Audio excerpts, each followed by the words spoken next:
Assalamualaikum warahmatullahi wabarakatuh. Waalaikumsalam warahmatullahi wabarakatuh. Alhamdulillah. Alhamdulillahilladzi anzala al-Qur'ana bilisanin arabiyyin mubin wa ja'alahu nuran wa hidayatan lil muttaqin. Asyhadu an la ilaha illallah wahdahu la syarika lah wa asyhadu anna Muhammadan abduhu wa rasuluhu la nabiyya ba'dah.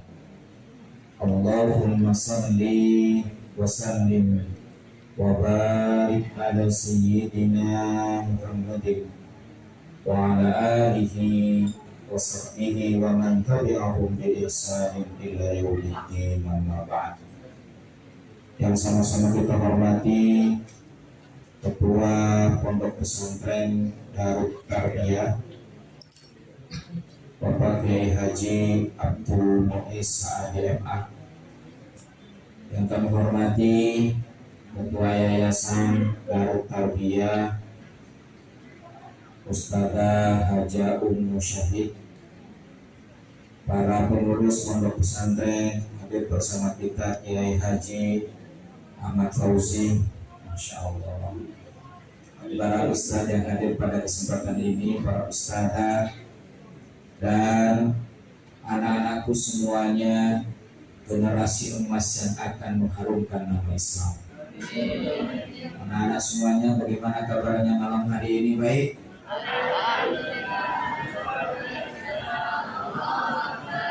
Jika cahaya Al-Quran memancar dari jika cahaya Al-Quran memancar dari hati dan pikiranmu, maka masa depan negeri ini akan cemerlang insyaallah.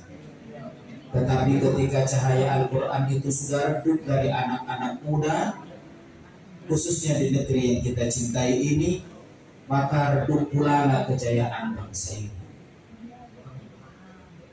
Alhamdulillah, malam ini kita bersyukur kepada Allah di tengah anak-anak yang lisannya senantiasa basah dengan ayat-ayat Al-Quran, hatinya senantiasa tersambung dengan Allah lewat ayat-ayat Al-Quran, perilakunya mencerminkan nilai-nilai Qurani, maka disitulah sesungguhnya cahaya kemenangan, cahaya kemuliaan, cahaya kemartabatan akan Allah berikan kepada diri kita insyaallah. Baik, anak-anakku semuanya, halo, masih bersama saya? Suara saya terdengar? Baik, kita akan berbincang tentang the power of hijrah, kekuatan hijrah.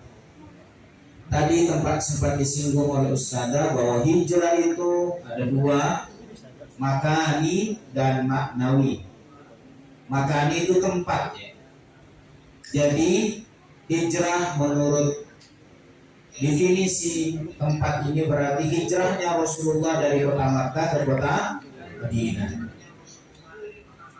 Sementara kalau maknawi itu hijrah dari satu perbuatan yang tidak baik kepada perbuatan yang baik.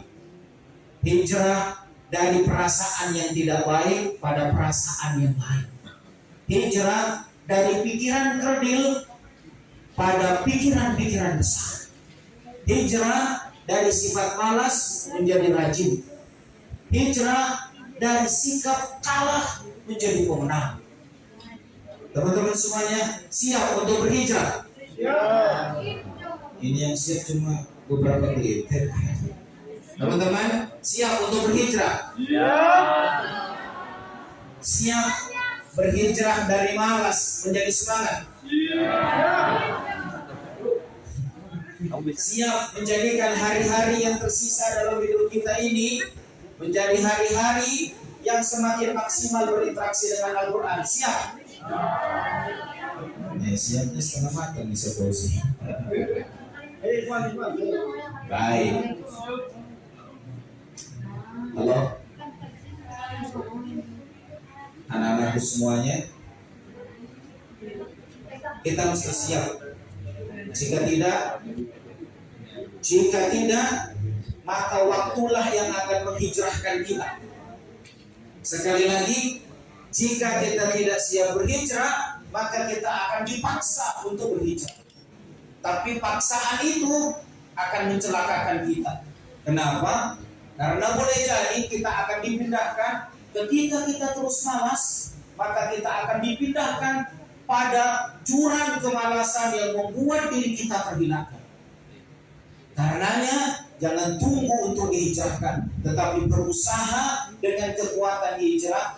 Kita harus memaksa diri kita, berusaha mengkondisikan kita untuk hijrah dari satu sifat yang tidak baik kepada sifat yang baik. Dari malas menuju semangat. Siap? Ya. Jika adik-adik bisa hijrah dari malas menjadi semangat, maka ada harapan fajar kebaikan itu menyelimuti diri kita. Tapi jika kita tidak mau berhijrah, malas dipelihara, sampai ubanan gak ada hafal. Astagfirullah. Istighfar. Astagfirullah. Baik, sebelum lebih jauh kita berbincang tentang hijrah, mari kita lihat ada 3 poin penting agar kita memiliki kemampuan dan kekuatan untuk berhijrah dengan konsisten. Apa itu? Mau tahu jawabannya? Setelah pesan-pesan berikut ini. Baik, ini dia. The power of hijrah. Apa jawabannya?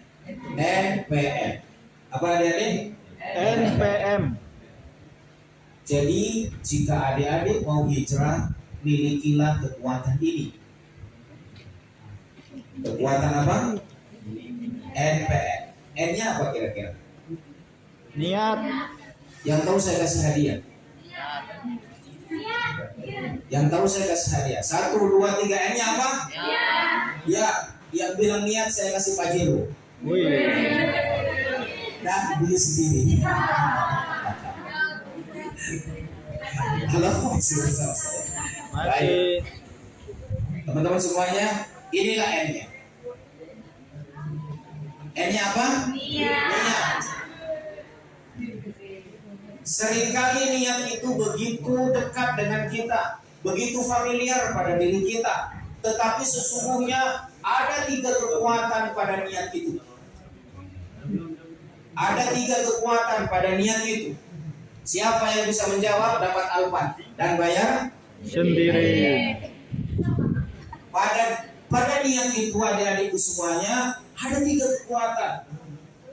There are 3 power of niat. Nah, kira-kira begitu. Hunaka thalathatu quwwatin fin niat. Ada 3 kekuatan pada niat. Yang pertama apa kira-kira? Belakangnya I. 4 huruf. Mati. Kasih agak ya. Pertama ini. Belakangnya apa? Visi. Yes. Hadiahnya ONH plus, naik haji ONH plus. Dan visi yang pertama. Betul. Visi itu adalah tujuan. Jadi pada niat itu ada tujuan. Kalau Anda punya tujuan, seberat apapun dan sesulit apapun perjalanan, Anda akan kuat untuk melangkah. Tapi jika Anda tidak memiliki tujuan, seluas apapun jalan, Anda tak akan pernah bergerak. Itulah kekuatan, the power of niat. Niat itu adalah bagian dari hijrah. Setelah visi itu tujuan. Maka cara untuk sampai kepada tujuan namanya apa? Diawali dari M. Apa? Misi. Misi itu adalah cara untuk sampai pada tujuan. Oke. Ini adalah kekuatan kedua. Bagaimana caranya agar kita sampai pada tujuan itu? Dan yang terakhir apa kira-kira? Depannya tetap M, akhirnya I. Apa? Yes, motivasi. Kamu hebat. Boleh kasih apresiasi untuk yang hebat. Dan saya bersaksi, sekali lagi saya bersaksi, semua yang hadir pada kesempatan ini, baik yang offline ataupun yang online, semuanya adalah anak-anak yang hebat. Kenapa? Karena kalian adalah bikin Allah Subhanahu wa Ta'ala. Enggak ada produk Allah yang reject, dan Allah telah mengatakan bahwa semuanya hebat. Dalam Quran surat At-Tin ayat yang keempat, laqad khalaqnal insana fi ahsani taqwim. Sungguh aku telah menciptakan manusia dalam the best penciptaan. Semuanya kalian the best. Seluruh kehebatanmu itu adik-adikku semuanya akan hilang ditelan angin ketika kalian bersahabat dengan malas, ketika kalian tidak mau hijrah dari malas menuju semangat. So malam ini kita akan membahas. Siap? Ya. Oke, yang ketiga apa? Apa? Betul kan? Kalau salah sudah berdiri. Oke, ini dia. Jadi pada niat ada apa teman-teman? Apa visi? Pada niat juga ada Cara. apa misi? Cara untuk sampai pada tujuan. Tetapi cara kita dapatkan tujuan sudah kita dapatkan. Maka yang ketiga apa? Motivasi itu semangat atau tekad yang bergemuruh di jiwa. Orang kalau sudah punya tekad, ya, lalu tahu caranya sampai pada tujuan, insya Allah cepat atau lambat dia akan bergerak menuju ke sana dengan izin Allah. Ini semua saya kutip dari bukunya Kiai Haji Ahmad Safruddin LCMR dalam bukunya Muslim Visioner. Nih, saya kutip. Beliau guru saya dan beliau juga pembina Yayasan Islam Abdullah Depok. Baik, hadirin yang dirahmati Allah Subhanahu wa Ta'ala. Maka, halo, masih bersama saya? Masih. Jadi NPM. N-nya apa?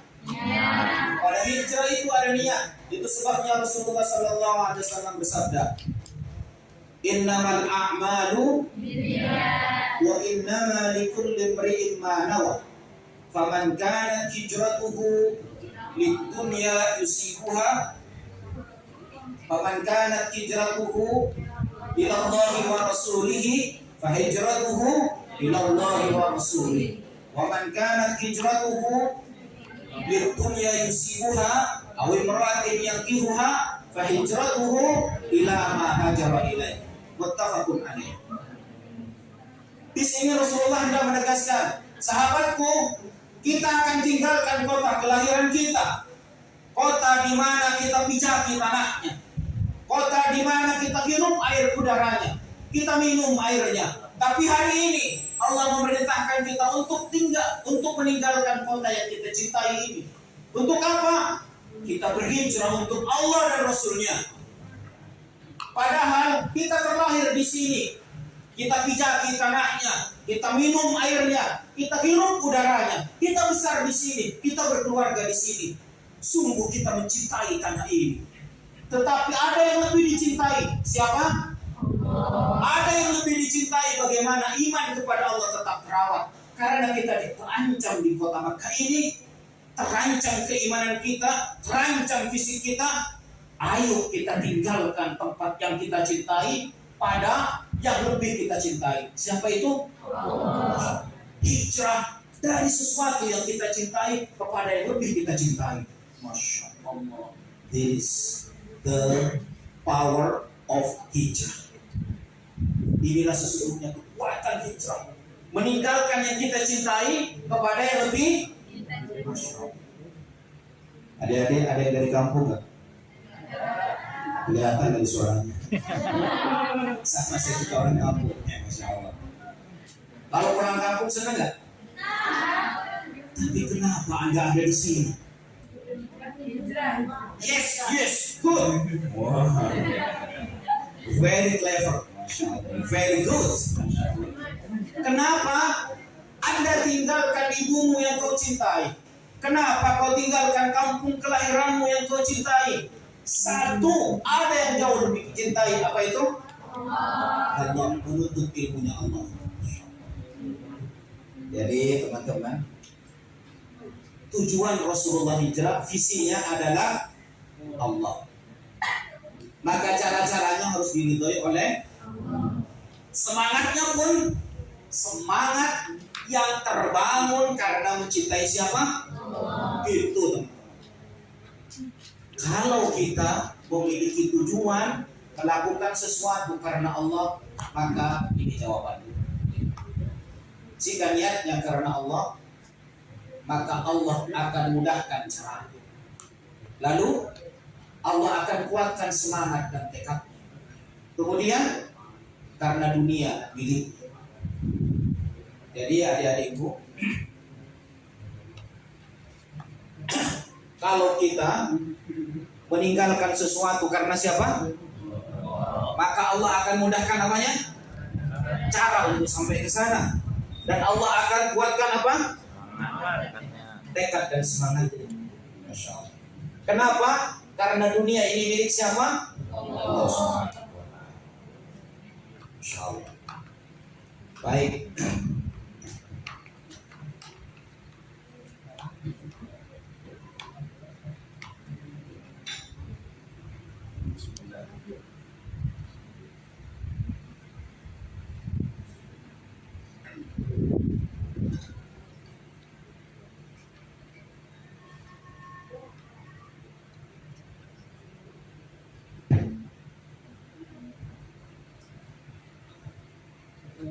Itu semuanya. The power of hijrah. Yang pertama M-nya apa? Niat. Pada niat ada apa? Visi. Visi. Pada niat ada apa? Misi. Pada niat ada apa lagi? Motivasi. Kalau Anda melakukan sesuatu, kalau Anda hijrah karena Allah, maka Allah akan mudahkan apanya? Caranya. Maka Allah akan kuatkan. Silakan. Kalau Allah sudah mudahkan caranya menuju tujuan, Allah kuatkan tekad Anda untuk sampai pada tujuan. Kira-kira sampai enggak kepada tujuannya? Sampai. Berhasil enggak kira-kira? Berhasil. Kenapa berhasil?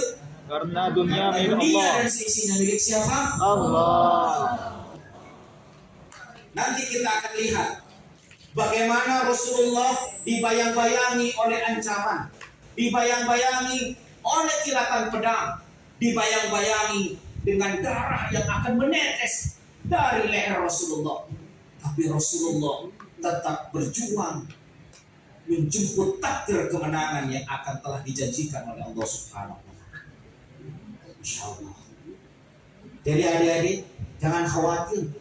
Kalau kalian hijrah dari kampungmu ke tempat ini untuk menghafalkan Al-Quran, tujuannya apa menghafalkan Al-Quran? Aku rindu kepada Allah, aku mencintai Allah, aku menghafalkan Al-Quran. Sarana agar hatiku, agar lisanku senantiasa bercakap-cakap dengan Allah lewat firman-Nya. Ingat, Al-Quran itu adalah firman Allah. Al-Quran kalamullah al-munazzal ila Rasulillah sallallahu alaihi wasallam al-muta'abbad bi tilawatihi. Al-Quran itu kalamullah. Ketika kita membacanya, saat itu sesungguhnya kita sedang berdialog dengannya. Masya Allah.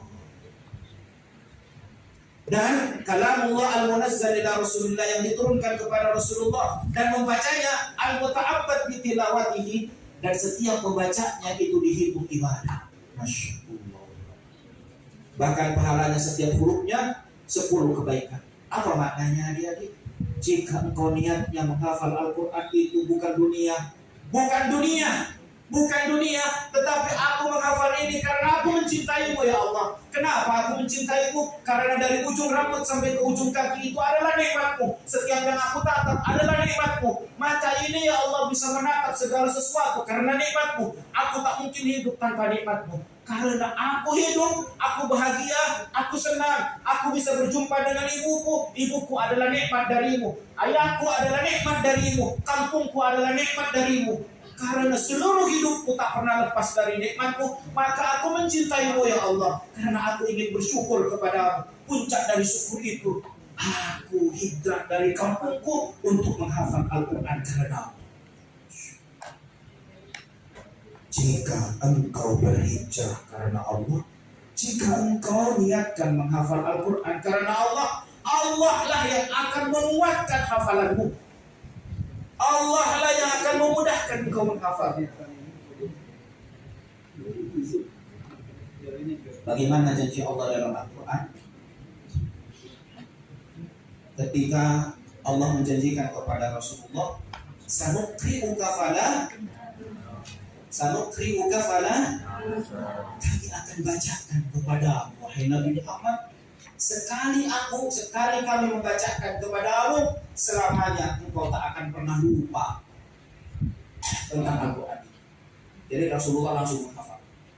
Bahkan Quran surat Al-An'am itu, surat Al-An'am, siapa yang tahu berapa ayat surat Al-An'am? 1, 2, 3. Berapa? Ya saya jawab, 165 ayat. Dan surat Al-An'am itu diturunkan 165 ayat dalam satu malam. Bayangkan, satu itu dikawal oleh malaikat, 70 malaikat yang bersuara keras. Maka Rasulullah langsung menghafalnya. Sanukri'uka fala tansa. Kami bacakan kepada wahai Nabi Muhammad, kau tidak akan pernah lupa. Anak-anak, dari sekarang di tahun baru ini perbaharui niatmu. Jadidu niyataku lihifdzil Qur'an lillah. Perbaharui niatmu menghafal Al-Quran semata karena Allah. Ya Allah, aku persembahkan hidup ini menghafalkan Al-Quran karena berikan kemudahan ya Allah menghafal Al-Quran ini. Berikan kekuatan ya Allah. Dunia dan seisinya adalah milikmu dan Al-Quran adalah datang dari Engkau ya Allah. Berikan kemudahan ya Allah agar aku semakin dekat kepadamu ya Allah. Masya Allah. Menangislah. Itu namanya hijrah dari niat yang baik kepada niat yang jauh lebih baik. Jadi jika niatnya karena Allah, baca sama-sama 1, 2, 3. Allah mudahkan, Allah kuatkan semangat dan tekadnya. karena dunia termasuk diri kita. Milik siapa? Allah. Kalau engkau niatkan menghafal Al-Quran karena Allah, maka rasa malas yang ada pada diri kita akan diusir oleh Allah. Jauh. Yang ada adalah apa?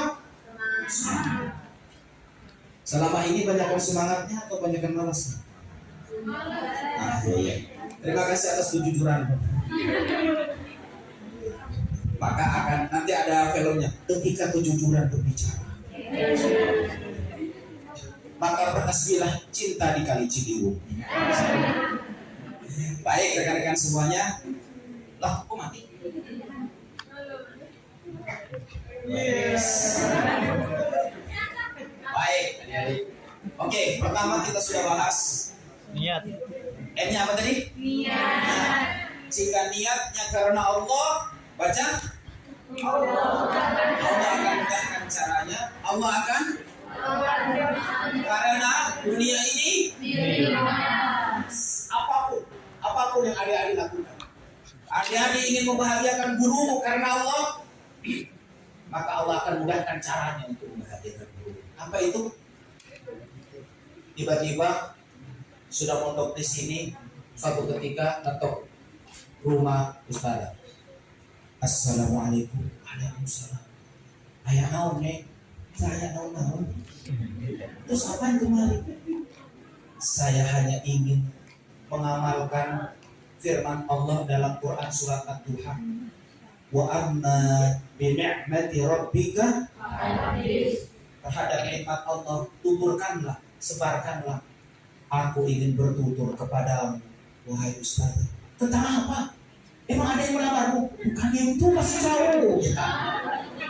Lalu tentang apa? Tentang nikmat Allah yang begitu. Apakah itu? Alhamdulillah 30 juz sudah hafal Ustaz. Hafal di luar kepala. Beneran? Hafal Ustaz. Tolonglah simak. Satu hari insya Allah selesai saya menghafal 30 juz. Maka kata Ustaz, nah menetes air mataku deras, sederas aliran kali Masya Allah.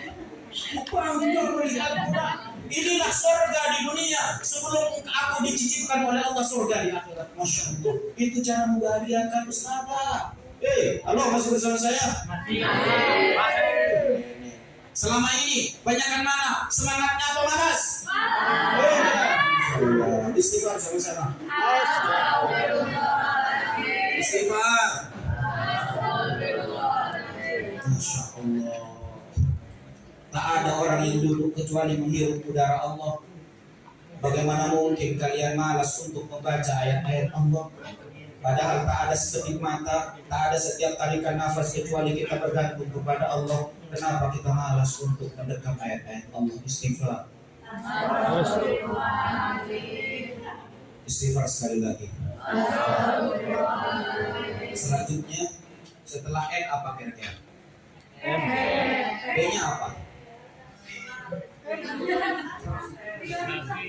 Prioritas.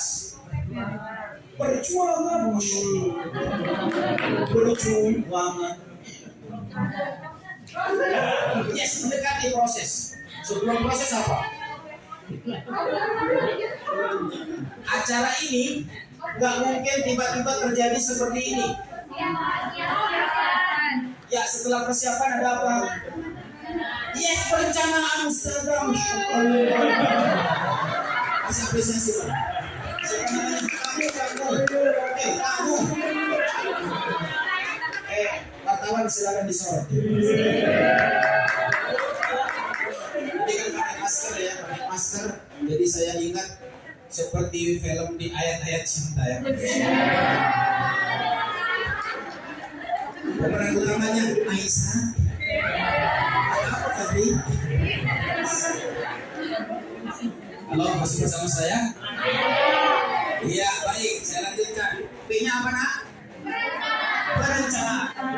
Mari kita lihat setelah Rasulullah memberikan arahan kepada para sahabatnya, kita akan tinggalkan kota yang kita cintai ini pada tempat yang lebih kita cintai. Itulah hijrah. Tetapi tancapkan di jiwamu, kita berhijrah dari kota Mekah ke kota Madinah bukan untuk meraup duniawi, bukan untuk meninggalkan kota Mekah lalu meninggalkan masa, bukan itu, tapi untuk merapat iman yang sedang tumbuh kepada Allah. Kita berhijrah karena Allah. Maka setelah niatnya baik, maka selanjutnya adalah ini. B-nya apa?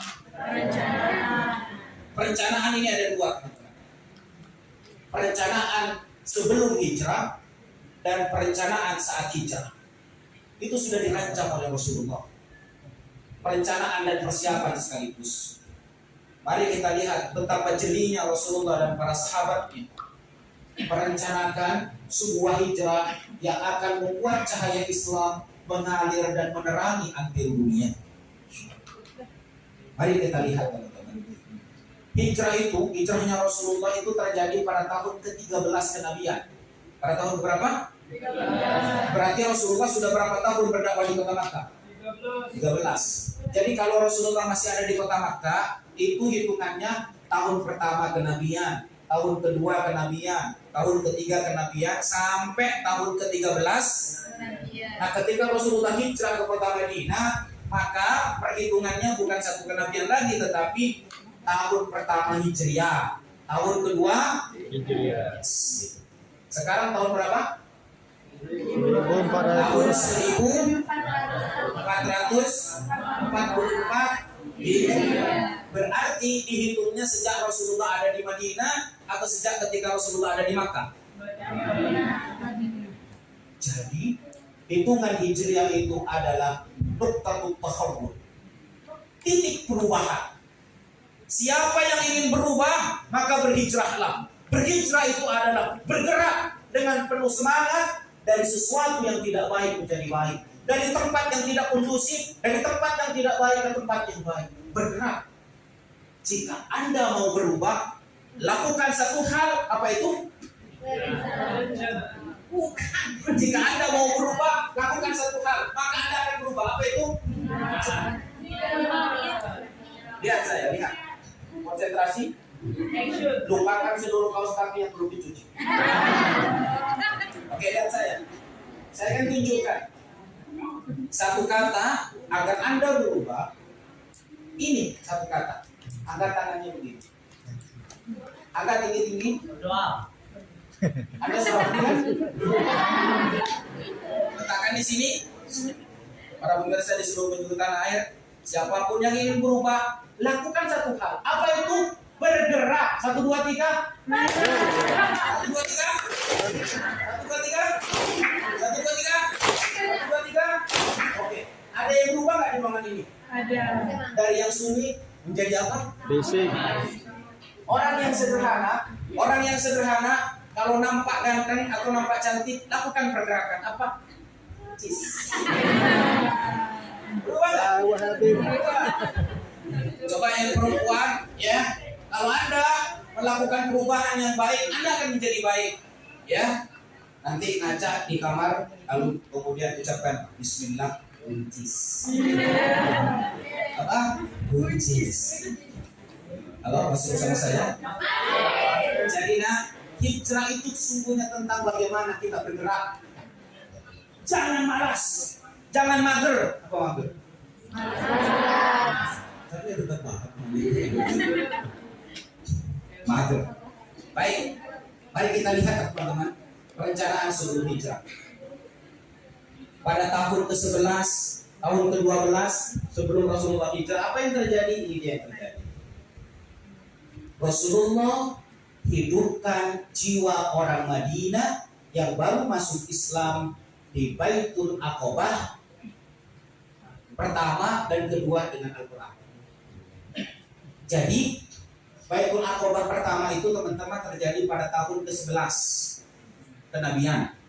Yang masuk Islam dari penduduk Madinah ada 12 orang. Ada berapa? 12. Maka kemudian setelah mereka pulang ke kota Madinah, Rasulullah mengutus anak muda, kayaknya lulusan dari Darut Tauhid, Darut Tarbiyah ya. Anak muda, ganteng laki-laki. Coba saya lihat mana yang ganteng. Kayak Ustadz ini nih. Ustadz siapa namanya? Abdullah. Ya, memang Abdullah. Ustadz udah nikah belum? Mau nikah? Oh iya. Ntar lagi ya. Antum juga mau nikah ya. Ustadz Arka ya. Iya, Ustaz Arka. Benar nggak Ustaz nih? Jujur dong ya. Nah, saya doakan mudah-mudahan jodohnya ya setara dengan bidadari. Amin. Amin. Ustaz Arka ganteng yang diutus oleh Rasulullah menemani 12 orang yang baru masuk Islam. Nama anak itu berusianya masih 18 tahun. Ada yang 18 tahun di sini?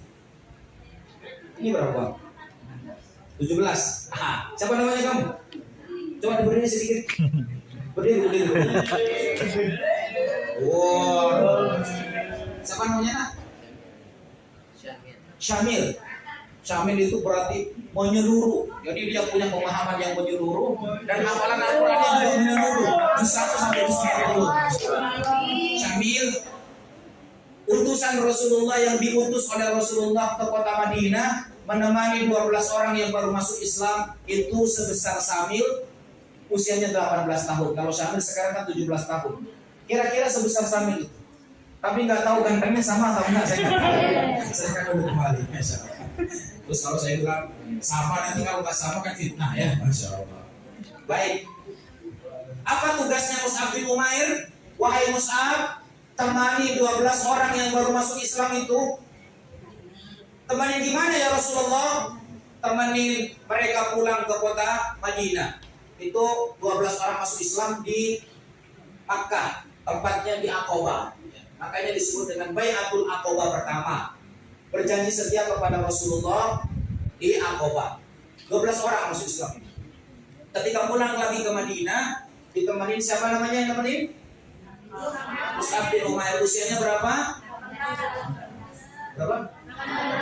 18. Berapa? 18 tahun. Laki-laki itu ganteng sekali, luar biasa ya. Dan belum nikah. Ya Masya Allah. Ya udah. Jangan berisik ya.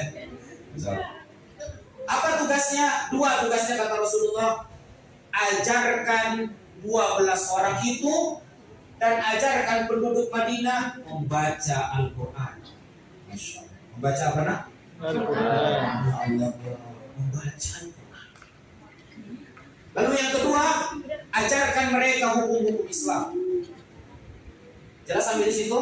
Maka Mus'ab bin Umair kemudian dikasih gelar Muqri'u Madinah. Apa gelarnya? Muqri'u Madinah. Muqri'u Madinah itu artinya orang yang membacakan Al-Quran di kota Madinah. Itulah duta besar pertama Rasulullah untuk Madinah. Seorang anak muda, persis seperti kalian. Dan kalian adalah anak muda. Itulah harapan bangsa, harapan agama, tulang punggung negeri ini. Jika kalian hebat, jika kalian dekat dengan Allah, harapan kejayaan umat ini akan kembali bersinar, teman-teman. Baik. Setahun kemudian, ini prestasinya Mus'ab bin Umair. Setelah mengajarkan Al-Quran di kota Madinah, setahun kemudian ada sekitar 72 orang yang masuk Islam. 70-nya laki-laki, 2-nya perempuan. Masya Allah. Maka ketika menghadap kepada Rasulullah, mereka disambut dengan bacaan Al-Quran oleh Rasulullah SAW. Kenapa Al-Quran? Nah, ini penting. Perhatikan ini. Kenapa Al-Quran? Saya pernah sering menyampaikan ayat ini di depan kalian. Quran surat Asy-Syura ayat yang ke-52. Wa kadzalika auhayna ilaika ruham min amrina. Dan demikianlah kami telah menurunkan Al-Quran. Dan demikianlah telah kami wahyukan kepada wahai Nabi Muhammad ruh sesuai dengan perintah kami. Ruh yang dimaksud di situ, ruh itu kalau bahasa Indonesianya nyawa. Dan demikianlah kami telah mewahyukan nyawa kepada wahai Nabi Muhammad. Apa yang dimaksud nyawa itu adik-adik? Al-Quran. Kenapa Al-Quran disebut dengan ruh? Maka Malik Muhammad Ali As-Sabuni dalam tafsirnya menafsirkan begini. Di annaha sammahu ruhan di anna fihi hayatan nufusi min mautil jahli. Al-Quran disebut ruh, Al-Quran disebut nyawa karena Al-Quran menghidupkan jiwa dan menghilangkan kebodohan. Maka Nabi Muhammad sebelum hijrah ke kota Madinah, penduduk Madinah telah dihidupkan jiwanya dengan apa? Al-Quran. Nah, kalau engkau dekat dengan Al-Quran, jiwamu hidup. Kalau jiwamu hidup, kau dekat dengan Allah. Itulah kemuliaan yang sesungguhnya. Hayati itu. Al-Quran membuat jiwamu hidup. Dan Al-Quran membuat kebodohanmu hilang. Syaratnya apa? Nah ini dia. Syaratnya kata Malik bin Dinar, ya ahlal Quran, madza zara al-Quran fi qulubikum, li'anna al-Quran rabi'ul qulubi kama anna al-ghayza rabi'ul ard. Wahai orang-orang yang ahli Al-Quran, apa ahli Al-Quran itu? Dia mendengarkan Al-Quran, dia membacanya, dia menghafalkannya, tapi juga dia mentadabburi kandungannya untuk diamalkan. Nah, jangan berhenti hanya membaca, jangan berhenti hanya menghafalkannya, tapi pahami kandungannya agar Al-Quran menyungsung di jiwa, agar Al-Quran menjadi ruh yang menghidupkan jiwa kalian. Jika Al-Quran sudah menyungsung di jiwa, tak ada yang bisa membendung, tak ada yang bisa membendung kejayaan umat. Semuanya akan kita lewati dengan izin Allah. Dan ternyata 2 tahun sebelum Rasulullah hijrah, penduduk Madinah sudah dihidupkan jiwanya oleh Rasulullah dengan apa? Oke, selanjutnya apa? Baca sama-sama. Mus'ab bergelar Muqri'u Mus'ab Madinah. bergelar apa? Muqri'u Madinah. Di samping berarti penduduk Madinah yang sudah masuk Islam ada berapa? 12 tambah 72 berapa? 84, ya kan? 84. Ditambah dengan satu duta besarnya Rasulullah yang bernama Mus'ab, namanya siapa? Gelarnya siapa? Muqri'u Madinah, yang membacakan Al-Quran di kota Madinah, yang membacakan ayat-ayat Allah di kota Madinah. Ini sebelum hijrah. Perencanaannya udah matang, ya kan? Maka saat hijrah bagaimana? Ingat, saat Rasulullah mau meninggalkan kota Makkah ke kota Madinah, itu penduduk kafir Quraisy telah mengintai batang leher Rasulullah. akan aku penggal leher Rasulullah karena imbalannya begitu luar biasa. Masya Allah. Maka ini perencanaan selanjutnya. Perencanaan saat hijrah. Baca sama-sama. Pada malam hijrah itu Rasulullah bilang kepada Ali, ya Ali, nanti malam kau tidur di tempat tidurku. Nah, bayangkan, para lelaki di sini, Nabi Muhammad itu akan dibunuh. Terus Anda diminta untuk menggantikan tempat tidur Rasulullah. Mau tidak? Maunya cuma satu, yang lain mana? Amir, siapa namanya? Iya, dong.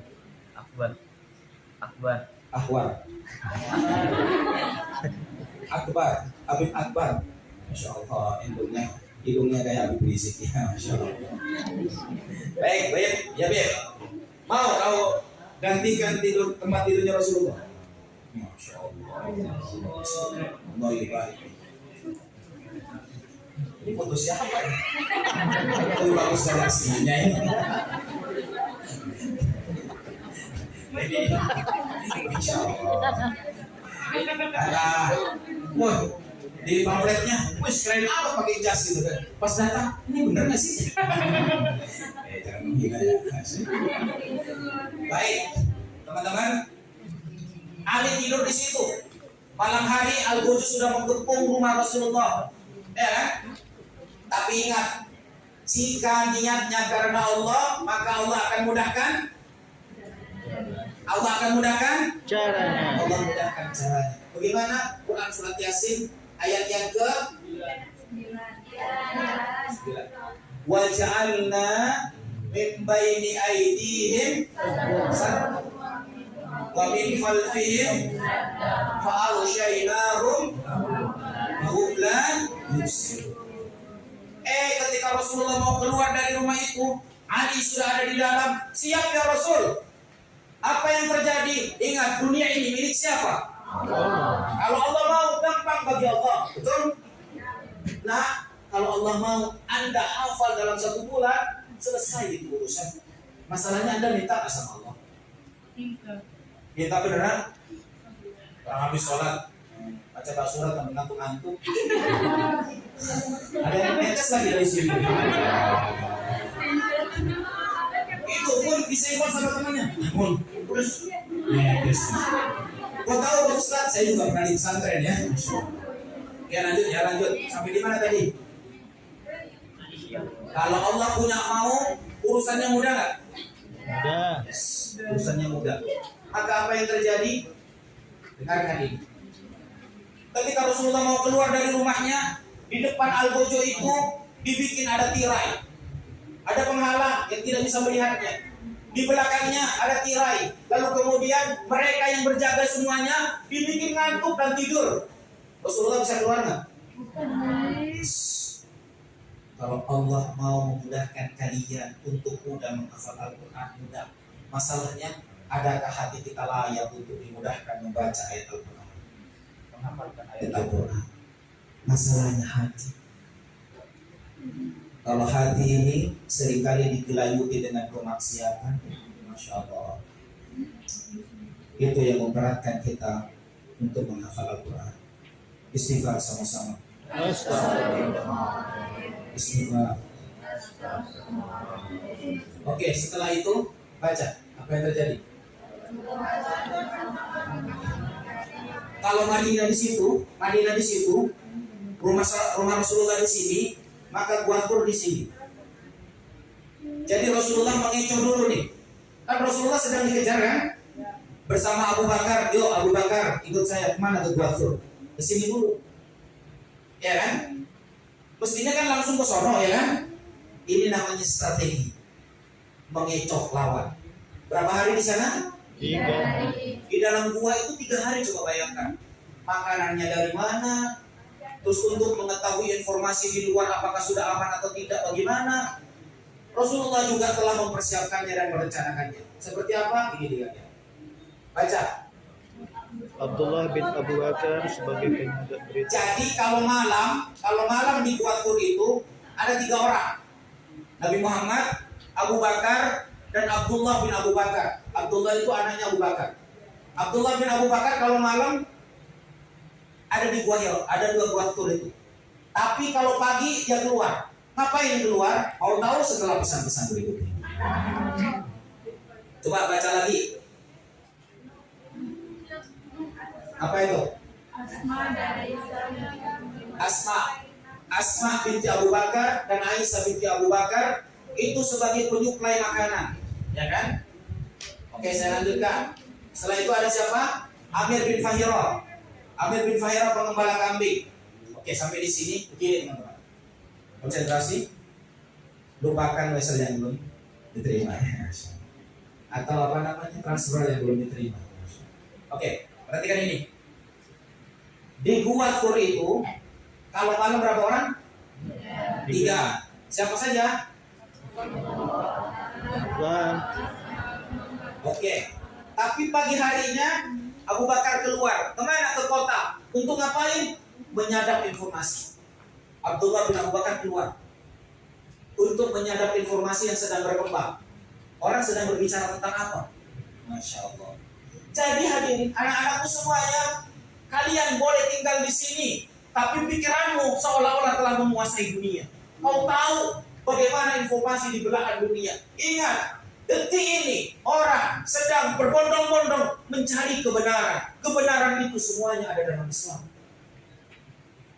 Mereka begitu terkejut ketika membaca ayat-ayat Al-Quran yang begitu dahsyat, begitu rasional, begitu menyentuh hati. Mereka berbondong-bondong, tak lagi bisa dibendung masuk Islam. Bagaimana mungkin kita detik ini tidak bersungguh-sungguh? Padahal di sebelah sana, sebelah sono, mereka berbondong-bondong masuk Islam.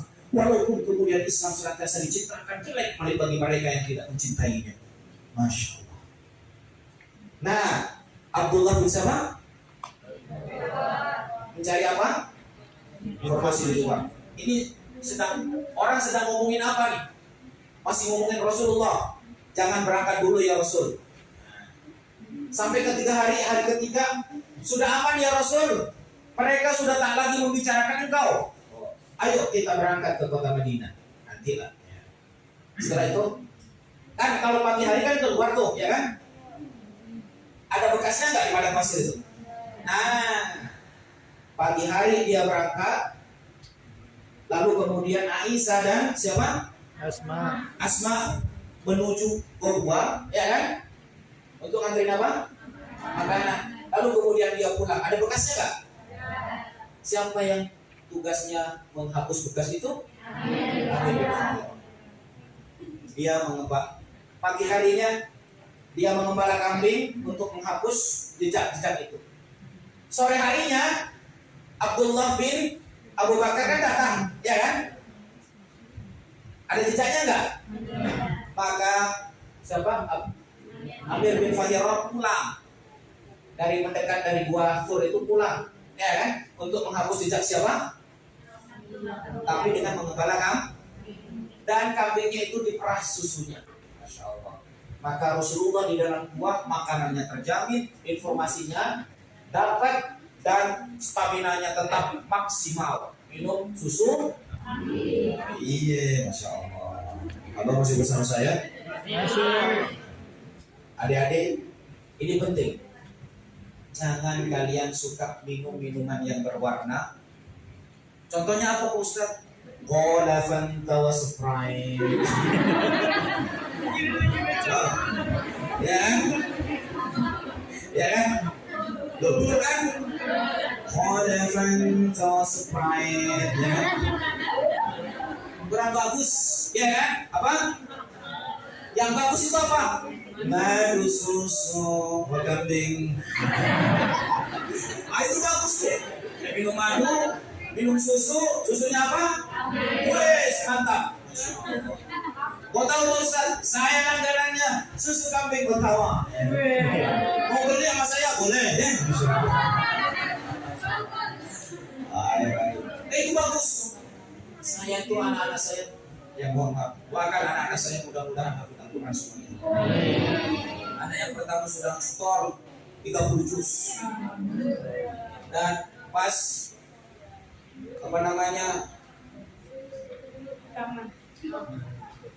Sumaan. Tasmi. Tasmi. Pas tasmi 1 hari 1 malam tuh ya. Sampai 26 juz. Jadi sampai 26 juz. Orang yang belum. Doakan mudah-mudahan. Amin. Dan antum semuanya mungkin semua. Asalkan tidak bersahabat dengan yang namanya Mas Malas.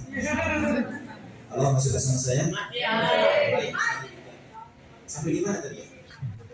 Iya, minum bahaya. Anak saya itu yang kecil-kecil. Anak saya 6. Ya, Masya Allah. Dan laki-laki semua. Alhamdulillah. Dan saya yakin menantunya perempuan. Ya. Mudah-mudahan hafidh kayak antum. Amin. Itu yang masih balita Ustaz. Dia terus tiba-tiba ke warung beli minuman yang jeli-jeli. Kata saya, buang lah, saya ganti dengan duit. Buang. Kenapa? Banyak anak muda gagal ginjal karena minuman itu. Nah, hati-hati. Sebaiknya minum apa? Madu susu kambing. Ya kan? Itu yang bagus ya. Baik. Rasulullah, siapa yang memerah susunya untuk Rasulullah? Amin. Skenario-nya keren gak? Rencananya keren gak? Lanjut. Dari Gua Thur ke Madinah. Ini juga keren teman-teman. Mari kita lihat. Baca sama-sama.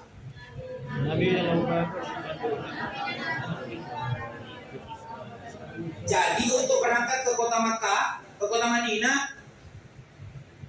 Abu Bakar itu menyewa seorang guide, seorang penunjuk jalan, namanya siapa? Abdullah bin Uraikid. Abdullah bin Uraikid ini sesungguhnya seorang musyrik ya, belum beriman. Tapi kalau sudah penduduk Arab itu kalau sudah dibayar dia setia.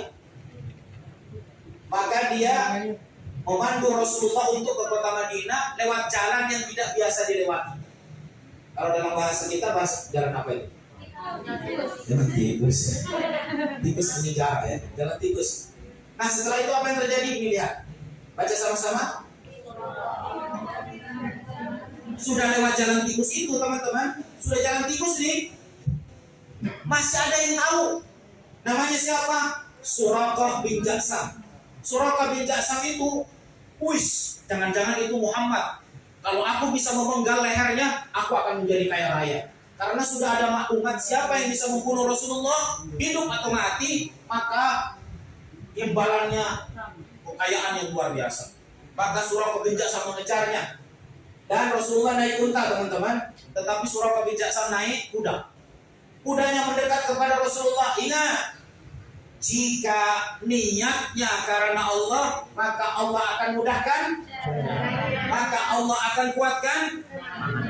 Ini yang terjadi apa teman-teman? Ketika mereka dekat kepada Rasulullah, ketika Suraqah bin Jaksam dekat dengan Rasulullah, maka Allah takdirkan kudanya terpelanting dan jatuh Suraqah bin Jaksam. Jatuh, menetes darah. Darah itu merah jenderal. Masya Allah. Darah itu apa? Biru. Kuning ya. Kalau kuning mah itu mah ABC ya, sirup ABC. Sudah. Tetapi karena Suraqah bin Jaksam tergiur dengan hadiahnya, dia bangkit lagi walaupun berlumuran darah. Naik lagi, dikejar. Ingat, Rasulullah dan sahabatnya hijrah karena Allah. Allah yang menjaganya. Allah berikan perlindungan kepada Rasulullah. Terpelanting kuda itu, dibikin terpelanting oleh Allah Subhanahu wa taala. Jatuh lagi Suraqah bin Jaksam, bangkit lagi, lalu kemudian mendekat kepada Rasulullah. Pada kali ketiga dia rungsek, dan kali ketiga itu tiba-tiba habis kekuatan Suraqah bin Jaksam. Seraya dia berkata, Muhammad sa'idni, Muhammad sa'idni, ya Muhammad tolong aku. Kalau kamu yang dimintain tolong seperti itu, orang yang akan membunuhmu, terpelanting, masuk ke jurang, terus kemudian tiba-tiba merengek-rengek minta tolong, apa kata kamu kira-kira? Mampus kan? Syukurin deh, ya. Tapi tidak dengan nabimu yang penyayang, nabimu yang pengasih, nabimu yang lembut hati. Apa? ketika mendengar ya Muhammad, sa'idni, tolong aku ya Muhammad, tolong aku. Maka Rasulullah bilang, Abu Bakar bilang sama Abdullah bin Quraikid, suruh berhenti. Ngapain ya Rasul? Mau nolong orang itu. Jangan ya Rasul. Ojo ngono. Baik, saya akan berhenti. Berhenti akhirnya ditolong. Ditolong, diangkat tangan Suraqah bin Jassam. Lalu kemudian diobati lukanya. Masya Allah. Diobati apa? Luka. Nah, kalau ada orang yang tidak suka kepadamu, balaslah ketidaksukaannya dengan kebaikan. Kalau perlu traktirin dia.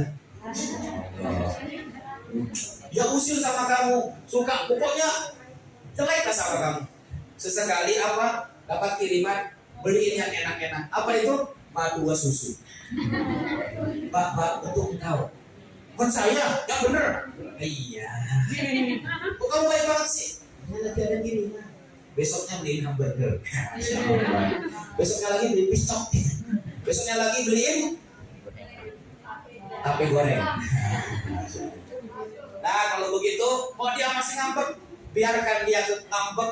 Ingat, hijrah itu teman-teman, hijrah dari apa? Dari baper menuju percaya diri. Itu penting. Jangan Anda dibikin sibuk dengan orang yang membencimu. Ingat, engkau datang untuk menghafal ayat Al-Quran karena Allah. Kalau ada yang tidak mensukainya, biarlah itu urusan Allah.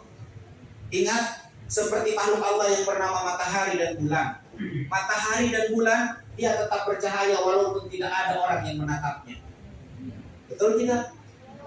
Walaupun tidak ada yang orang yang berterima kasih kepada rembulan dan matahari, dia tetap berbagi cahaya. Pernah nggak kau menatap matahari? Pagi-pagi menatap, matahari, makasih ya. Pernah nggak? Sudah berapa tahun Anda tidak menatap matahari? Tapi matahari tak pernah lelah berbagi cahaya kepada. Sudah berapa tahun kalian tidak menatap rembulan, tapi rembulan tak pernah lelah dan tak pernah kecewa kepadamu. Dia tetap berbagi cahaya yang lembut. Orang hebat itu seperti mentari, orang hebat itu seperti bulan. Dia tetap berbagi kebaikan, walaupun orang-orang tetap meremehkan. Begitu, itu orang hebat. Kenapa dia begitu? Karena matahari dan bulan menjalankan tugasnya demi menjalankan tugas dari sang pemiliknya. Siapa itu? Subhanallahi ma fis samawati wa ma fil ardh. Dia bertasbih kepada Allah. Aku tetap menjadi orang baik karena menjadi orang baik dalam rangka bertasbih dan bersujud kepadamu ya Allah. Maka suatu ketika nanti temannya akan bilang, teman yang baik enggak? Buat apa? Saya kan sudah hafal Al-Quran, saya sudah bekerja, saya mau jadi jodoh. Teman yang membencimu itu akan berkata, itu teman saya baik banget. Aku udah membencinya bertahun-tahun, tapi dia balas kebencianku dengan kebaikan. Pinanglah dia. Masya Allah. Lalu masih bersama saya? Jangan pernah kecewa, jangan pernah takut untuk melakukan kebaikan. Allah tidak tidur, pasti Allah tuntas membalas kebaikanmu, walaupun manusia tak mau apresiasi. Itu. Allah masih bersama saya? Hijrah dari baper menjadi percaya diri. Allah masih bersama saya? Hijrah dari apa? Baper menjadi apa? Sebagaimana matahari dan rembulan. Dia nggak pernah baper, nggak pernah dilihat oleh engkau. Dia tetap memberikan matahari, memberikan sinarnya. Betul nggak? Saudara, besok pagi coba tatap matahari dan katakan kepadanya, mohon maaf matahari, sudah bertahun-tahun aku tidak menatapmu, dan sudah bertahun-tahun aku tidak pernah bilang terima kasih kepadamu. Bayangkan kalau nggak pernah muncul, baju ini demek dan bau. Iya kan? Ya Rob, matahari dan rembulan. Nabi begitu. Akhirnya apa? Ketika siapa yang ditolong tadi? Suraqah siapa? Suraqah bin Jassam ditolong. Setelah itu diobati lukanya, padahal dia hendak membunuh Rasulullah. Abu Bakar, Masya Allah, kekasih luar biasa. Lalu kemudian Suraqah bin Jassam terharu, ya Muhammad, aku datang untuk membunuhmu, tapi ketika aku terkapar begini, engkau mengobatiku. Iya, karena aku diperintahkan untuk melakukan kebaikan. Akhirnya apa? Wahai Muhammad, ini ada bekal untuk saya punya bekal. Bawalah bekal ini untuk dalam perjalanan. Apa kata Rasulullah? Aku sudah punya bekal yang cukup. Bekal itu untukmu saja. Kalau kau mau menolongku, jangan kau bilang-bilang kepada siapapun kalau aku lewat di tempat ini. Akhirnya apa? Ketika ada orang lewat situ, kemudian Suraka bin Ja'sam berkata, ngapain lu kemari? Ya, mau usah lewat sini, nggak mungkin ketemu sama Muhammad. Udah pergi, punang. Dia berangkat untuk membunuh Rasulullah, tapi ketika bertemu dengan kebaikan Rasulullah, bertemu dengan pancaran hatinya dari wajahnya, dari kebaikannya, dia pulang menjadi penolong Rasulullah. Siapa yang menggerakkan itu semuanya? Allah. Siapa yang menggerakkan itu semuanya? Allah. Siapa yang menggerakkan itu semuanya? Allah. Maka karena kita dihidupkan oleh Allah, hiduplah untuk mengagungkan Allah. Baik, lanjut. Baca. Maka ketika Rasulullah tiba di Madinah, 80 orang itu tadi begitu rindu kepada Rasulullah. Ketika Rasulullah tiba, Masya Allah, mereka berebut memegang tali unta Rasulullah. Ya Rasul, bermalam di rumahku saja ya Rasul. Ya Rasul, di rumahku saja ya Rasul. Di rumahku saja ya Rasul. Bahkan sebuah riwayat mengatakan mereka kemudian bersyair, Tala'al badru alaina. Tala'al badru alaina min thaniyatil wada wajaban syukru alaina ada'alillah. Saya nggak lanjutkan sebab suara saya serak-serak demam ya. Tala'al badru alaina, telah nyampe kepada kita purnama yang begitu indah cahayanya. Artinya apa? Rasulullah yang sangat indah dinanti-nanti oleh penduduk Madinah. Akhirnya apa kata Rasulullah ketika disambutnya teman-teman? Halo, bisa bersama saya? Apa kata Rasulullah? Biarkan untaku berhenti di tempat dia berhenti, aku akan tinggal. Maka kemudian unta Rasulullah itu berhenti di depan rumahnya Abu Ayyub Al-Ansari. Dan kemudian Rasulullah tinggal di situ. Anak-anakku semuanya ada perencanaan enggak? Ada perencanaan enggak? Rasulullah sebelum hijrah ke kota Madinah, Rasulullah telah hijrah ke mana coba? Ada yang tahu? Depannya T, huruf T. Taif. Ya. Yang jawab sebelah sono, saya doakan mudah-mudahan jodohmu laki-laki.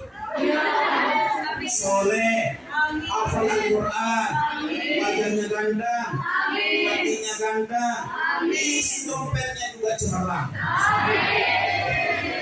Mati juga kau ya. Isi dompetnya bukan duit, tapi itu bisa dicemerlang gitu ya. Masya Allah. Allahumma sholli ala sayyidina Muhammad. Allahumma sholli ala sayyidina. Anak-anakku semuanya, Rasulullah ketika hijrah ke Taif tanpa persiapan, dia berjalan kaki jarak dari kota Makkah ke kota Taif 100 km. Hanya berdua dengan Zaid bin Harisah. Tapi karena tanpa perencanaan, tanpa persiapan, sesampainya di kota Taif, Rasulullah bukannya disambut tetapi disambit. Dilempar kaki Rasulullah hingga berdarah, menetes darah Rasulullah yang mulia. Lalu kemudian dihalangi oleh Zaid bin Harisah. Dilempar Zaid bin Harisah, kepalanya bocor, menetes darah sahabat Rasulullah yang dicintai itu. Bahkan Rasulullah dalam kitab tarikh, kelengkapan tarikh karangan Kiai Haji Munawwar Khalil dikatakan saking dahsyatnya penderitaan Rasulullah, darahnya berumur di kakinya, maka Rasulullah tidak bisa berdiri dan Rasulullah merangkak untuk menghindari mereka. Bayangkan begitu dahsyat perjuangan Rasulullah. Masya Allah. Allahumma sholli ala sayyidina. Allahumma sholli Allahumma sholli ala sayyidina. Allahumma sholli. Allahumma sholli. Ya Rasulullah, kau berjuang untuk menyampaikan risalah Allah agar kami mendapatkan manisnya ajaran Islam. Coba teman-teman, tanpa persiapan disambut apa disambut Rasulullah? Tapi ketika ada persiapan disambut apa disambut? Yes, pentingnya perencanaan. Walaupun semuanya Allah yang mengatur. Baik, itulah P. N-nya apa tadi? Niat. Setelah niat? Setelah P apa? M-nya apa kira-kira? Kalau niat Anda bagus, perencanaannya bagus, berhijrah dengan niat yang benar, dengan cara yang bagus, maka insya Allah akan mendapatkan M.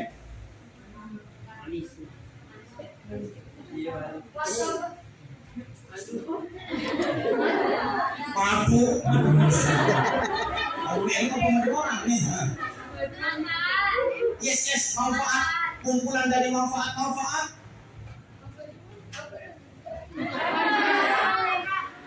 Yes. Tadi ada yang bilang sini. Menang mulia. Masya Allah. Mudah-mudahan kau berjodoh dengan anak kiai yang soleh. Luar biasa. Oke, baca sama-sama. Menang mulia. Apa yang terjadi? Penting teman-teman. Rasulullah ketika berdakwah di kota Makkah, berapa tahun dakwahnya Rasulullah? Pengikut Rasulullah ketika 13 tahun Rasulullah berdakwah di kota Makkah, yang hijrah ke Ethiopia sahabat Nabi 80 orang. Kemudian yang ikut Rasulullah hijrah ke kota Madinah 80 orang. Penduduk Madinah yang masuk Islam 84 orang. Berarti total keseluruhan pengikut Rasulullah ketika Rasulullah berdakwah sepanjang 13 tahun berapa? 200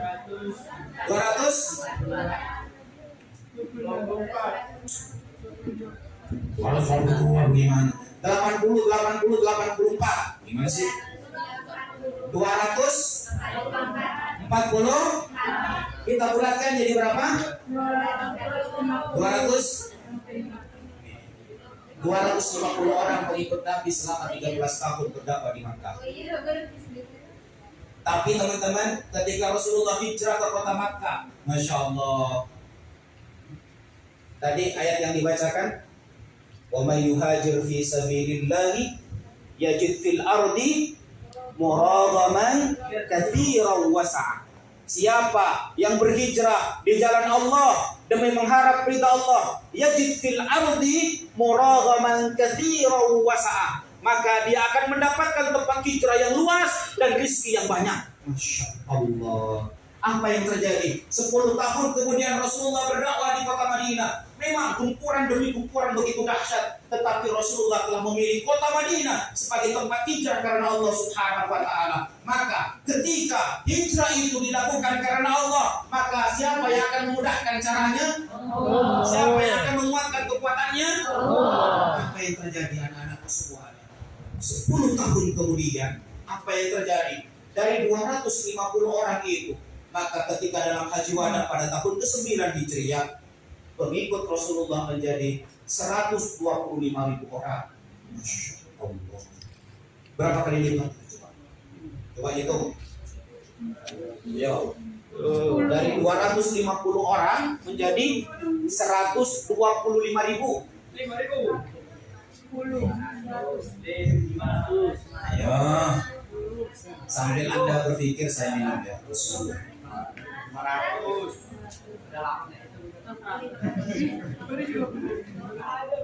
Berapa kali lipat? 500. Coba dibagi 125.000 dibagi 250. Berapa? 500. 500 kali lipat. Siapakah yang memberikan kemenangan? Allah. Karena Rasulullah hijrah karena siapa? Allah. Penting nggak niat? Makanya inti hijrah itu perbaiki niatmu karena Allah.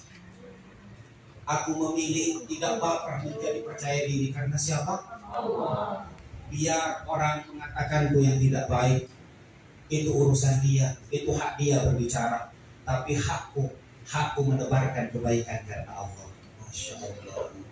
Maka lihatlah bintang, lihatlah rembulan. Ia tidak pernah terbit kecuali langitnya gelap. Betul tidak? Betul tidak? Maka apa? Langit gelap itu apa maknanya?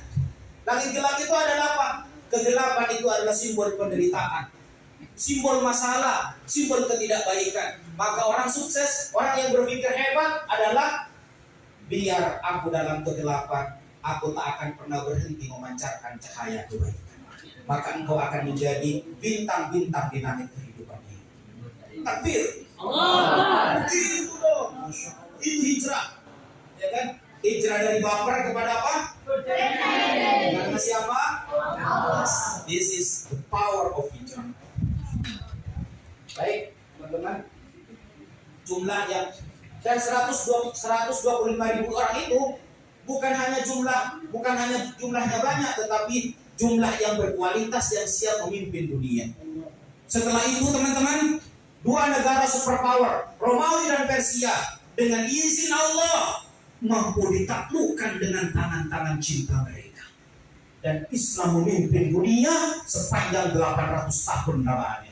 Itu yang disebut oleh para ulama, mereka menjadi ustadziyatul alam. Mereka menjadi guru peradaban. Mereka menghapus derita kezaliman menjadi cahaya kemenangan dan cahaya cinta di bawah naungan al-Islam. Masya Allah. Begitulah Islam berbicara. Kita pernah memimpin dunia, tapi hijrahlah jalannya. Kita pernah berbagi cinta kepada dunia, tapi hijrahlah jalannya. Masya Allah. Begitulah hijrah memberikan makna kepada diri kita. Berpindah dari satu karakter yang jelek kepada karakter yang baik. Itulah jalannya. Gak ada jalan kemuliaan yang diberikan kepada pemalas. Gak ada jalan kemuliaan yang diberikan kepada mereka yang melecehkan ajaran Allah. Gak ada ketenangan hidup yang diberikan kepada mereka yang menumpuk gunungan kemaksiatan. Allah akan memberikan kemenangan. Allah akan memberikan kemuliaan bagi mereka yang bergerak meninggalkan dosa-dosa kemaksiatan menuju ketaatan yang menggunung dan melangit menuju Allah Subhanahu wa Ta'ala. Itu kekuatan. Kalau masih bersama saya, baca sama-sama.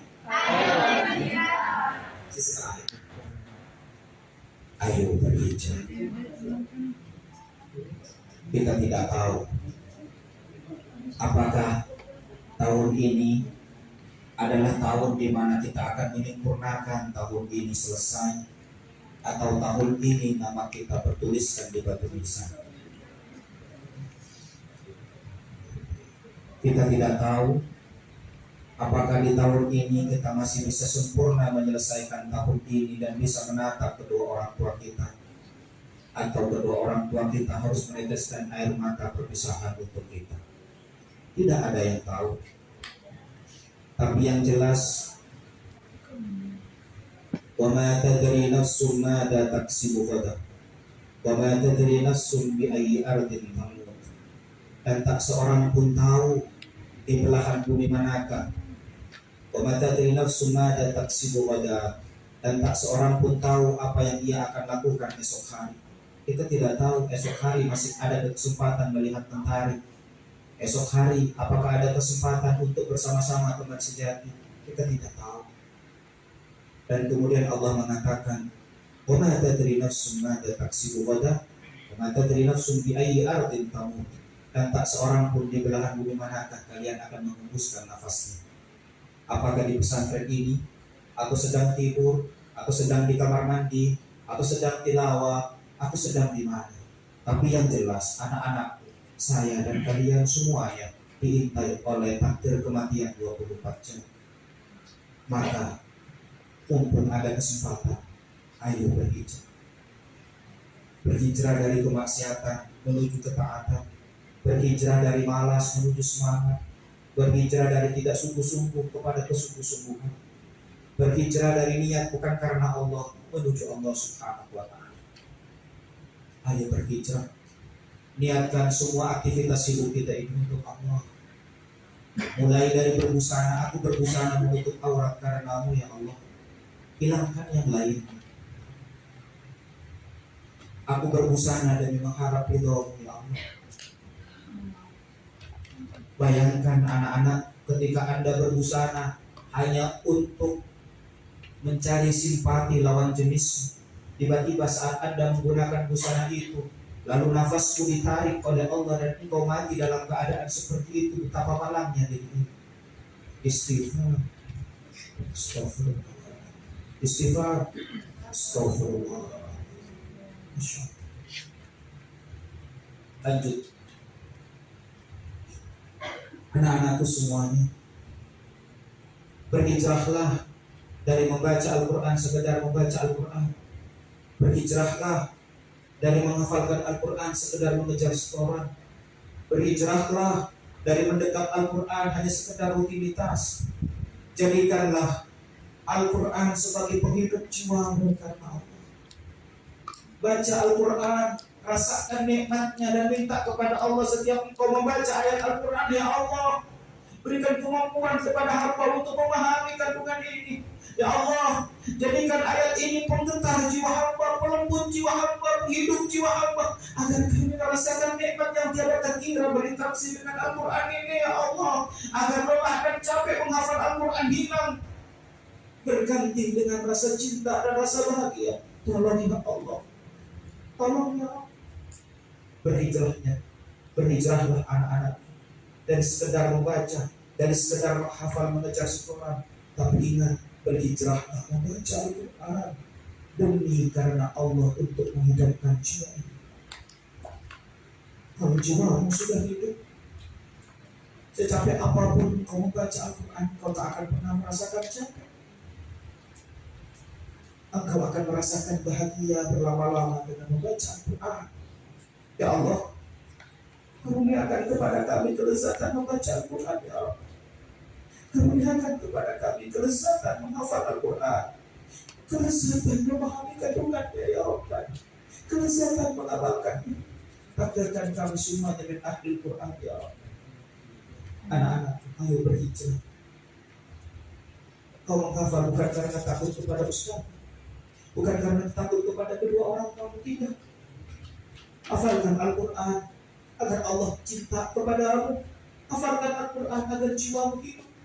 Jika jiwamu sudah hidup, kau akan merasakan lezatnya hidup bersama Al-Quran, sebagaimana dituliskan oleh seorang penulis dalam tafsir Fidilalil Quran. Al-hayatu fi dilalil Quran ni'matun la ya'rifuha illa man dzaqaha. Hidup di bawah naungan Al-Quran adalah sebuah kelezatan dan kenikmatan yang tak seorang pun mampu merasakan kelezatan itu kecuali ia telah benar-benar merasakan, mencicipi lezatnya di dalam Al-Quran. Nah, mintalah kepada Allah, mintalah kepada Allah agar setiap ayat yang kau baca itu menjadi penghidup jiwa, penghidup jiwamu, agar kau merasakan lezatnya membaca Al-Quran, lezatnya memahami Al-Quran, lezatnya menghafalkan Al-Quran. Dan selanjutnya, pada akhirnya kita akan dihijrahkan oleh Allah dari dunia menuju akhirat. Pada akhirnya kita akan dihijrahkan oleh Allah dari apa? Kita akan berhijrah bersama-sama dari dunia menuju akhirat. Jika Rasulullah hijrah dari kota Makkah ke kota Madinah, ada bekalnya enggak? Ada persiapannya enggak? Tolong tanyakan kepada jiwamu, wahai anak-anakku semuanya, bekal apa yang telah kita persiapkan untuk berhijrah ke negeri akhirat? Bekal apa yang telah kita persiapkan untuk hijrah ke negeri akhirat? Agar kita di sana disambut oleh para malaikat, disambut dengan cinta dan kasih sayang Allah, sebagaimana Rasulullah disambut oleh penduduk Madinah karena ada niat yang baik, karena ada persiapan yang maksimal. Sudahkah kita mempersiapkan bekal terbaik untuk hijrah ke negeri akhirat? Karena sesungguhnya kita adalah penduduk akhirat yang hanya diberikan kesempatan oleh Allah berkelana di dunia hanya sesaat. Setelah itu kita akan pulang ke kampung halaman kita yang bernama akhirat. Bekal apa sesungguhnya yang telah kita persiapkan untuk menuju kampung keabadian kita yang bernama akhirat? Jika belum, beristighfarlah bersama-sama. Astaghfirullahaladzim, Astaghfirullahaladzim, Astaghfirullah. Terima kasih.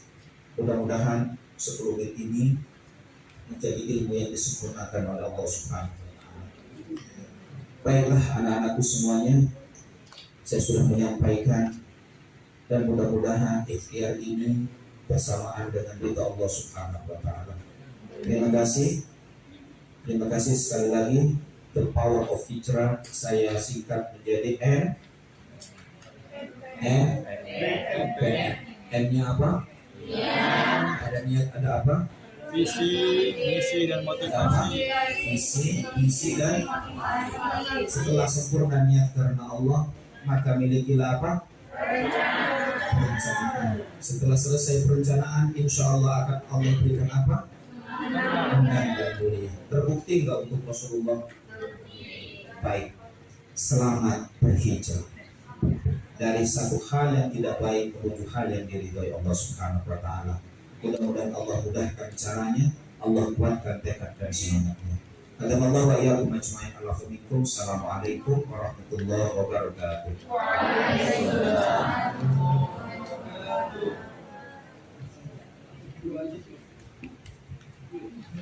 Barakallahu khairan kepada Ustaz Hidayatul Rahman yang telah memberikan motivasinya kepada kami semua, di mana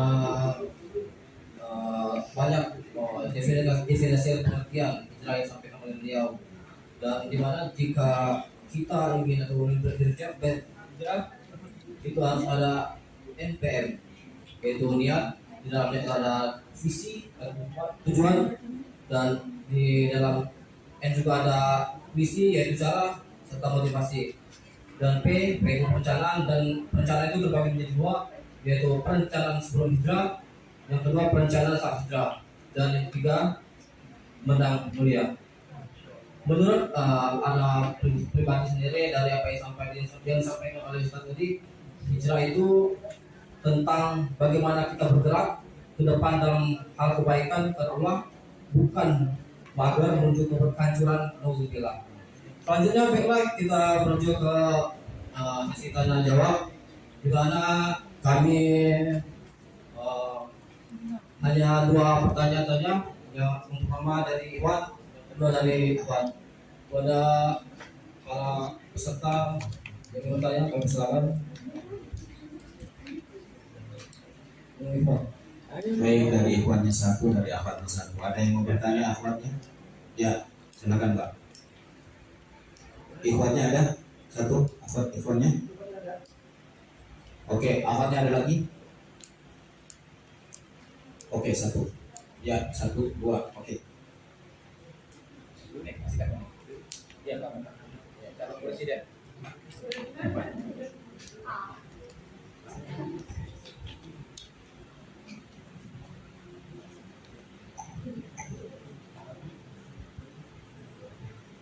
Bismillahirrahmanirrahim. Assalamualaikum warahmatullahi wabarakatuh.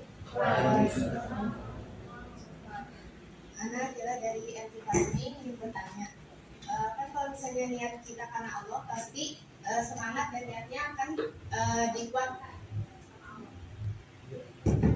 Apakah kalau misalnya kita saatnya futur atau semangatnya lagi rendah, itu tandanya niat kita bukan karena Allah? Nah, sekian, terima kasih. Ya, bismillahirrahmanirrahim. Dari MT Pasmin juga masih sama pertanyaannya dengan niat. Mungkin ini pertanyaan sering saya tetapi saya ingin dengar dari Ustaz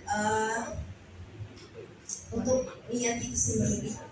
Bagaimana cara kita menjernihkan atau perbaiki niat itu di tengah-tengah apa ya, kayak misal penghafal Quran tuh disuguhkan dengan bahwa Quran kita akan hidup kita akan menjadi mudah gitu, atau ada bahkan janji gitu bahwa seorang penghafal Quran akan diberikan naungan ataupun orang tuanya akan diberikan mahkota, itu otomatis kita niatnya ke sana bukan untuk Allah. Dan banyak ya di dalam Al-Quran tuh dijanjikan surga.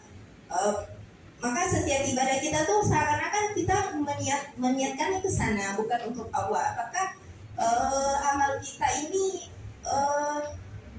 terhitung untuk di Allah ataupun untuk bahkan ya janji-janji itu yang terbayang seperti itu Ustaz, untuk menjernihkan niat itu sendiri. Terima kasih. Tes. Sebuah pertanyaan yang sangat jenius. Masya Allah, mudah-mudahan barokah.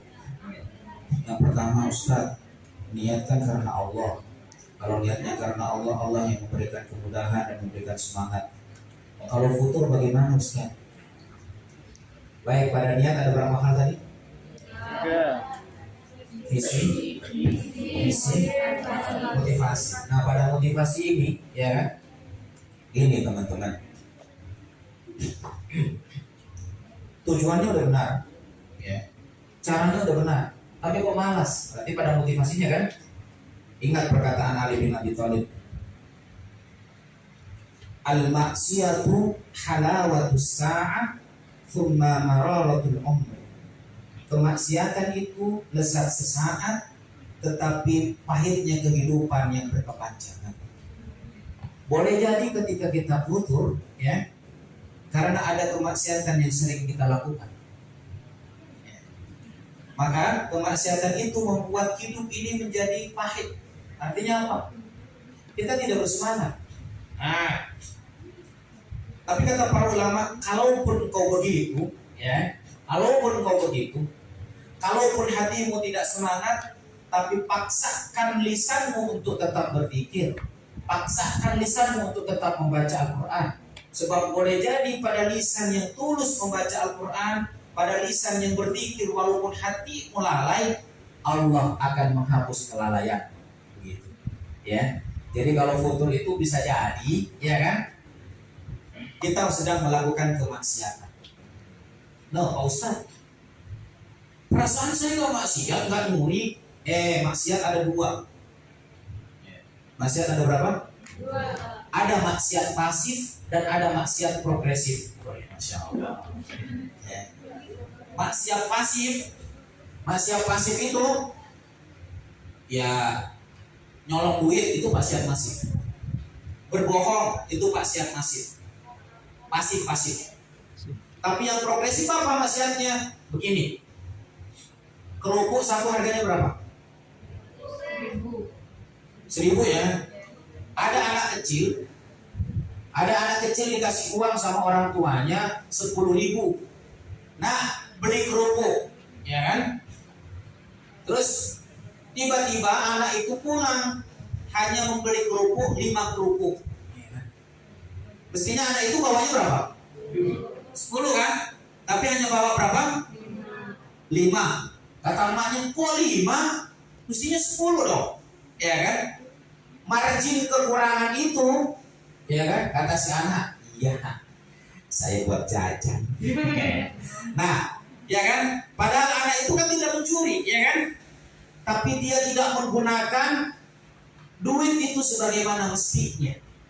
Yang mestinya 10 dibeli berapa? 5. Kekurangan 5 itu namanya maksiat progresif. Apa? Kita ini semestinya sehari bisa menghafal 1 halaman, tapi cuma 1 ayat. Padahal kita mampu untuk 1 halaman. Kekurangan menghafal itu adalah maksiat progresif. Kata seorang penyair Arab namanya Abu Tamam, tidak ada aib yang lebih besar yang aku dapatkan dari seseorang yang mampu berbuat sempurna, tapi dia tidak mampu berbuat sempurna untuk ukuran manusia. Artinya semestinya dia melakukan 10 kebaikan, kok dia hanya melakukan 7 kebaikan, padahal Allah telah memberikan modal untuk melakukan 10 kebaikan. Kekurangan 3 kebaikan itu adalah dosa apa?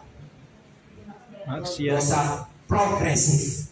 Apa? Progresif. Makanya Anda habis sholat, setelah habis sholat apa kalimat yang Anda baca pertama kali? Astagfirullah. Padahal Anda tidak mencuri kan? Padahal Anda tidak berdusta kan? Kenapa baca istighfar? Kenapa? Sebab boleh jadi dalam sholat, ketika sholat, Masya Allah, Pak Ustaz lama banget tadi. Akhirnya saya ngantuk nih sholat subuh. Nah, jadi nggak khusyuk. Ketidakhusyukan itu maksiat progresif. Makanya kita minta astagfirullah ya Allah, apa lalai dalam sholat. Padahal sudah mengerjakan sholat. Betul? Boleh jadi kita yang semestinya menghafal 10 ayat dalam 1 hari, menghafalnya cuma berapa? 1 ayat. Berarti kekurangannya namanya apa? Progresif. Maksiat Progresif. Itulah sebabnya ayat yang dibacakan tentang taubat itu bukan ya ayyuhal mujrimun, wahai orang yang berbuat dosa. Enggak. tapi ya ayyuhalladzina amanu, hai orang-orang yang beriman, tubu ilallahi taubatan nasuha, bertaubatlah kalian dengan taubat yang sesungguhnya. Masya Allah. Jadi kalau kalian diberikan kehebatan oleh Allah, jangan sia-siakan, gunakan sebaik mungkin. Jadi ya, bisa jadi kita sedang melakukan maksiat apa tadi? Progresif. Insya Allah para santri kalau nyuri enggak deh, ya kan? Berdusta enggak tahu ya. Tapi kalau tidak maksimal dalam melakukan kebaikan, banyak nggak kira-kira? Banyak. Itu yang membuat kita butuh istighfar. Astagfirullah. Walaupun begitu, walaupun begitu tetaplah menghafal. Walaupun begitu tetaplah, sebab ada dalilnya lagi apa? Khairul a'mal adwamuha wa in qalla. Sebaik-baik amal yang terus menerus walaupun sedikit. Gitu. Pak Ustadz, ya kan, walaupun satu ayat jauh lebih baik daripada Pak Ustadz yang ngapalin Al-Quran. Masya Allah. Walaupun satu ayat, ya. Siapa tahu dari situ karena jawabnya Allah kemudian memberikan semangat kembali. Begitu ya Mbak ya. Baik, yang kedua, Pak Ustadz, saya menghafal Al-Quran, ingin mendapatkan naungan di hari kiamat, ingin mendapatkan syafaat di hari kiamat. Terus kemudian ingin mendapat agar orang tua saya mendapatkan apa? Mahkota. Pertanyaan saya, Anda ingin mendapatkan naungan dari siapa? Anda ingin orang tuanya mendapatkan mahkota dari siapa? Anda ingin mendapatkan syafaat dari siapa? Yes. Jadi ketika tujuannya Anda ingin mendapatkan surga, surganya siapa? Insya Allah itu termasuk dalam keikhlasan. Kira-kira begitu. Contoh, Kiai Haji Ahmad Fauzi ingin menjadi wali kota Depok. Amin. Kampanye enggak? Kampanye itu biar orang ini kan. Ustaz niatnya bukan karena Allah, kata Pak Ustaznya. Saya kampanye memang orang biar pilih saya, tapi setelah dia memilih saya akan gunakan pangkat saya untuk menegakkan kebenaran dan menghapus penderitaan dan air mata derita penduduk Depok karena Allah. Masya Allah. Itu juga niatnya karena itu Mbak. Selagi ujungnya adalah Allah, insya Allah niatnya karena Allah. Begitu. Masih bersama saya? Contoh lagi, kenapa Anda belajar? Biar lulus, ya kan? Terus kalau lulus bagaimana? Orang tua saya bahagia. Kalau orang tua bahagia, ya pokoknya bahagia. Kalau berhenti di sana, nggak sampai kepada Allah, itu berarti bukan karena Allah. Tapi karena kenapa engkau ingin lulus? Sebab kalau lulus itu tandanya aku bersyukur atas nikmat Allah. Tok markotok. Begitu ya Mbak? Nggak ada lagi pertanyaan, waktunya sudah habis. Ya. Begitu saja. Baik anak-anakku semuanya. Ya saya serahkan kepada moderator terlebih dahulu membawa acara. Insya Allah membawa acara kita ganteng ya, kan laki-laki. Bang terus bang, waktunya habis bang.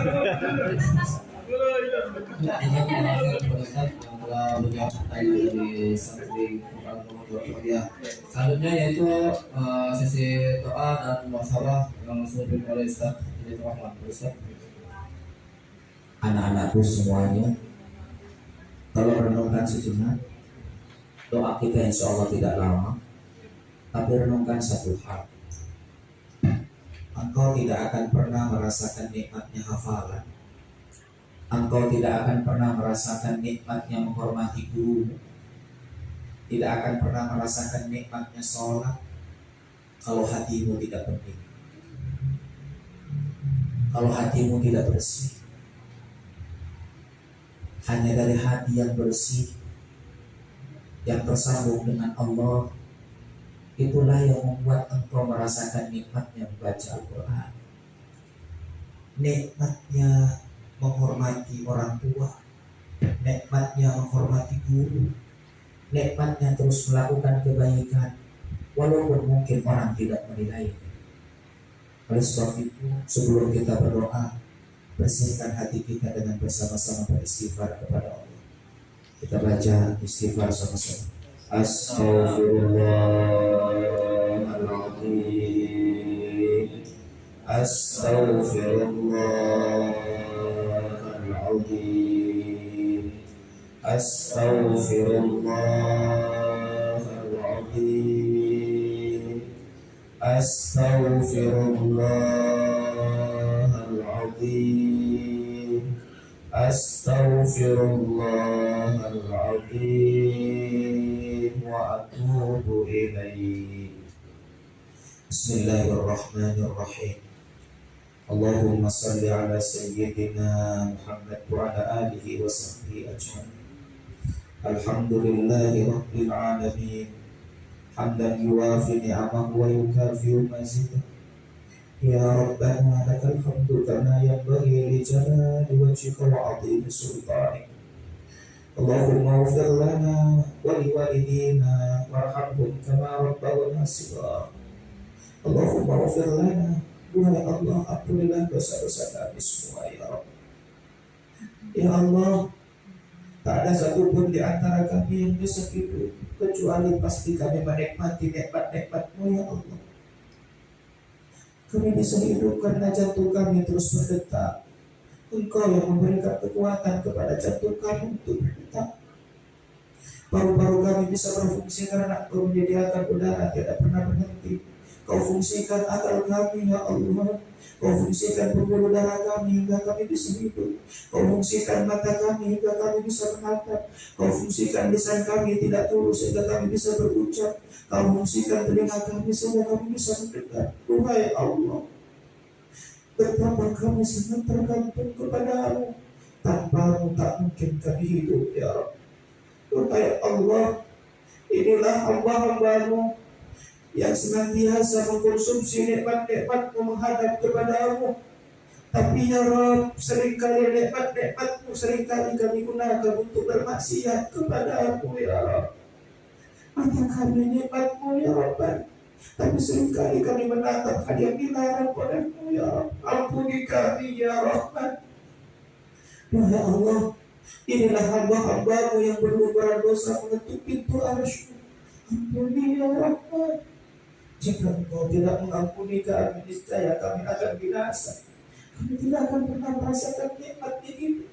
Nikmatnya membaca Al-Quran, nikmatnya menghafal Al-Quran. Ampuni dosa-dosa kami, beningkanlah jiwa kami ya Rabbana. Duhai Allah, kami telah menyaksikan orang-orang soleh wafat, anak kecil wafat, orang tua wafat, orang-orang yang berjalan juga Kau wafatkan. Suatu saat nanti ya Rabbana, Engkau pasti menghijrahkan kami dari alam dunia menuju akhirat ya Rabb. Ya Allah, ampuni kami, selama ini kami belum mempersiapkan bekal terbaik untuk hijrah ke negeri akhirat ya Rabbana. Allah, seringkali kami melakukan sesuatu yang baik tapi niatnya bukan karena-Mu ya Rabbana.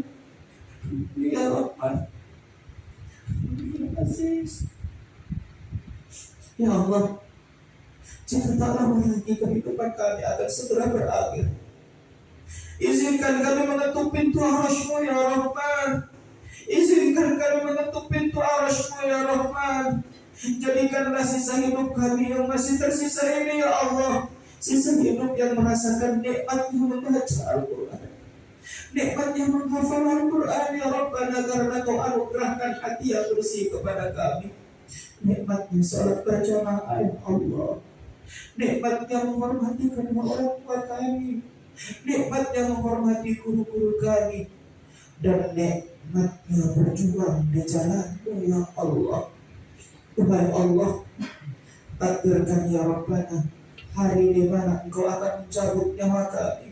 Takdirkanlah kami berada pada puncak ketakwaan kepada-Mu ya Rabbana, agar Engkau takdirkan kami wafat dalam keadaan husnul khatimah ya Rabbana. Rabbana atina fid dunya hasanah wa fil akhirati hasanah wa qina adzabannar. Walhamdulillahi rabbil alamin. Anak-anakku semuanya, terima kasih atas kebersamaan.